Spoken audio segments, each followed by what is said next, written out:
Okay, we're in Genesis 17. Hagar had just given birth to Ishmael, and her and Sarai aren't getting along, but Abram and Sarai, or Abraham and Sarah, haven't had a child yet. So we're in 17, and we're going to get the sign of the covenant. When Abram was 98 years old, the Lord appeared to Abram and said to him, I am Almighty God, walk before me and be blameless. And I will make my covenant between me and you, and will multiply you exceedingly.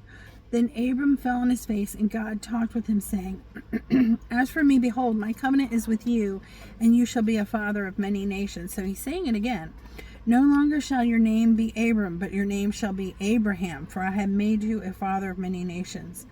I will make you exceedingly fruitful, and I will make nations of you, and kings shall come from you. So he's already promising kings. So, later on, when you look through the genealogy, you'll see that King David came from them, and of course, Jesus came from the line of David. So lots of kings, okay?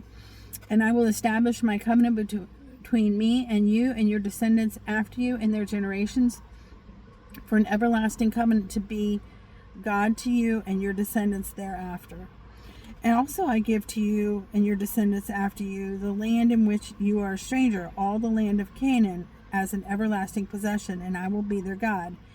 And God said to Abram, As for you, I shall keep my covenant, you and your descendants after you throughout their generations. This is my covenant which you shall keep between me and you, your descendants after you. Every male child among you shall be circumcised, and you shall be circumcised in the flesh of your foreskins, and it shall be a sign of the covenant between me and you. He who is 8 days old among you shall be circumcised, every male in your generation. He who is born in your house or bought with money from any foreigner who is not your descendant. He who is born in your house and who is bought with your money shall be circumcised, and my covenant shall be in your flesh for an everlasting covenant. And the uncircumcised male child who is not circumcised in the flesh of his foreskin, that person shall be cut off from his people. He has broken my covenant. Then God said to Abram, As for Sarai, your wife, you shall not call her Sarai, but Sarah shall be her name. And I will bless her and also give you a son by her. Then I will bless her, and she will be a mother of nations. Kings of people shall be from her. Then Abraham fell on his face and laughed and said in his heart, Shall a child be born to a man who is 100 years old? And shall Sarah, who is 90 years old, bear a child? So he doesn't believe the Lord, right? He doesn't have the faith. And Abraham said to God, Oh, that Ishmael may live before you. Then God said, No, Sarah, your wife, shall bear you a son, and you shall call his name Isaac, and I will establish my covenant with him for an everlasting covenant, and with his descendants after him. And as for Ishmael, I have heard you. Behold, I have blessed him, and will make him fruitful, and will multiply him exceedingly. He shall beget 12 princes, and I will make him a great nation.